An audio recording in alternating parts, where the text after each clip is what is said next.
विष्णु भगवान की जय। राजा पृथु बोले, हे मुनिश्रेष्ठ, आपने तुलसी के इतिहास, व्रत, महात्म्य के विषय में बताया। अब आप कृपा कर मुझे ये भी बताएं कि कार्तिक मास में क्या किसी और भी देवताओं का पूजन होता है। नारद जी बोले, पूर्व काल की बात है। सहर पर्वत पर करवीकर में धर्मदत्त नाम विख्यात कोई धर्मज्ञ ब्राह्मण रहते थे। एक दिन कार्तिक मास में भगवान विष्णु के समीप जागरण करने के लिए वे भगवान के मंदिर की ओर चल पड़े। उस समय एक पहर रात बाकी थी। भगवान के पूजन की सामग्री साथ लिए जाते हुए ब्राह्मण ने मार्ग में देखा, एक भयंकर राक्षसी आ रही है। उसका शरीर नंगा और मांस रहित था। उसके बड़े बड़े दांत, लपकती हुई जीभ और लाल नेत्र देखकर ब्राह्मण भय से थर्रा उठे। उनका सारा शरीर कांपने लगा। उन्होंने साहस करके पूजा की सामग्री तथा जल से ही राक्षसी के ऊपर प्रहार किया। उन्होंने हरि नाम का स्मरण करके तुलसी दल मिश्रित जल से उसको मारा था, इसलिए उसका सारा पातक नष्ट हो गया। उसे अपने पूर्व जन्म के कर्मों के परिणाम स्वरूप प्राप्त हुई दुर्दशा का स्मरण हो गया। उसने ब्राह्मण को दंडवत प्रणाम करके कहा, ब्राह्मण, मैं पूर्व जन्म के कर्मों से इस दशा को पहुंची हूँ। अब मुझे किसी प्रकार उत्तम गति प्राप्त होगी। धर्मदत्त ने इस प्रकार प्रणाम करते देखकर आश्चर्यचकित होते हुए पूछा, किस कर्म के फल से तुम्हारी ये दशा हुई? कहाँ की रहने वाली हो? तुम्हारा क्या नाम है और आचार विचार कैसा है? मुझे सब बताओ। उस राक्षसी का नाम कलहा था। कलहा बोली, ब्राह्मण, मेरे पूर्व जन्म की बात है। सौराष्ट्र नगर में एक भिक्षु नामक एक ब्राह्मण रहते थे। मैं उनकी पत्नी थी। मेरा नाम कलहा था और मैं बड़े क्रूर स्वभाव की स्त्री थी। मैंने वचन से भी कभी अपने पति का भला नहीं किया, उन्हें कभी मीठा भोजन नहीं परोसा, सदा अपने स्वामी को धोखा ही देती रही। मुझे कलह विशेष प्रिय था, इसलिए मेरे पति का मन मुझसे सदा उद्विग्न रहा करता था। अंतोगत्वा उन्होंने दूसरी स्त्री से विवाह करने का निश्चय कर लिया। तब मैंने विष खाकर अपने प्राण त्याग दिए। फिर यमराज के दूत आए और मुझे बांध कर पीटते हुए यमलोक ले गए। वहां यमराज ने मुझे देखकर चित्रगुप्त से पूछा, चित्रगुप्त, देखो तो सही, इसने ऐसा क्या काम किया है जैसा इसका कर्म हो उसके अनुसार शुभ या अशुभ प्राप्त करे। चित्रगुप्त ने कहा, इसका किया हुआ कोई भी शुभ कर्म नहीं है। यह स्वयं मिठाइयाँ उड़ाती थी और अपने स्वामी को उसमें से कुछ भी नहीं देती थी। इसने सदा अपने स्वामी से द्वेष किया, इसलिए यह चमगादड़ी होकर रहे तथा सदा कलह में इसकी प्रवृत्ति रहे, इसलिए यह विष्ठा भोजी सूकरी की योनि में रहे। जिस बर्तन में भोजन बनाया उसी में यह सदा अकेली खाया करती थी। इस दोष से यह अपने ही संतान का भान करने वाली बिल्ली हो।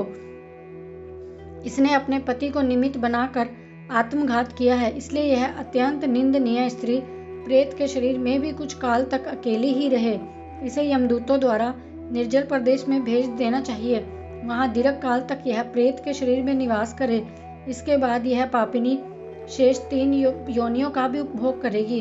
कलहा ने कहा, विप्रवर, मैं वही पापिनी कलहा हूँ। इस प्रेत शरीर में आए मुझे 500 वर्ष बीत चुके हैं। मैं सदैव भूख प्यास से पीड़ित रहा करती हूँ। एक बनिए के शरीर में प्रवेश करके मैं इस दक्षिण देश में कृष्णा और वेणी के संगम तक आई हूँ। ज्यों ही संगम तट पर पहुंची त्यों ही भगवान शिव और विष्णु के पार्षदों ने मुझे बलपूर्वक बनिए के शरीर के धूर से भगा दिया। तब से मैं भूख का कष्ट सहन कर रहती इधर उधर घूम रही हूँ। इतने में ही आपके ऊपर मेरी दृष्टि पड़ गई।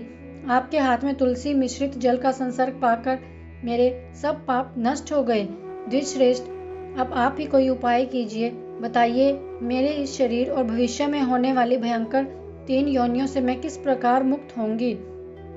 कलहा का यह वचन सुनकर धर्मदत्त उसके पीछे कर्मों और वर्तमान अवस्था को देखकर बहुत दुखी हुआ। फिर उसने बहुत सोच विचार करने के बाद कहा, तीर्थ में दान और व्रत आदि सत्कर्म करने से मनुष्य के पाप नष्ट हो जाते हैं, परंतु तू तो प्रेत के शरीर में है, अतः उन कर्मों को करने के अधिकारिणी ही नहीं है। इसलिए मैंने जन्म से लेकर अब तक जो कार्तिक का व्रत किया है उसके पुण्य का आधा भाग मैं तुझे देता हूँ। तू उसी से सद्गति को प्राप्त हो जा। इस प्रकार कहकर धर्मदत्त ने द्वादशास्त्र मंत्र का स्मरण करते हुए तुलसी मिश्रित जल ज्यों ही उसका अभिषेक किया, वह प्रेत योनि से मुक्त हो प्रज्वलित अग्निशिखा के समान तेजस्विनी और दिव्य रूपी धारिणी एक देवी के रूप में बन गई। उसके सौंदर्य में लक्ष्मी की समानता होने लगी।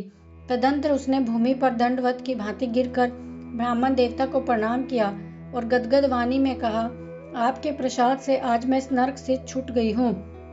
मैं तो पाप के समुद्र में डूब रही थी। वह इस प्रकार ब्राह्मण से कह रही थी कि आकाश से एक दिव्य विमान उतरा। वह अत्यंत प्रकाशमान और विष्णु रूपधारी पार्षदों से युक्त था। विमान के द्वार पर खड़े हुए पुण्यशील और सुशील ने उस देवी को उठाकर श्रेष्ठ विमान पर चढ़ा लिया। धर्मदत्त ने बड़े आश्चर्य से उस विमान को देखा और विष्णु रूपधारी पार्षदों को प्रणाम किया। पुण्यशील और सुशील ने प्रणाम करने वाले ब्राह्मण को उठाया और उनकी सराहना करते हुए कहा, तुम्हें साधुवाद है क्योंकि तुम सदैव भगवान विष्णु के भजन में तत्पर रहते हो, दीनों पर दया करते हो। तुमने बचपन से अब तक जो कार्तिक का अनुष्ठान किया है उसका आधा भाग देने से तुम्हें दुगना पुण्य प्राप्त हुआ है। तुम्हारे सैकड़ों जन्मों के पाप नष्ट हो गए हैं। अभी यह वैकुंठ धाम में ले जाई जा रही है।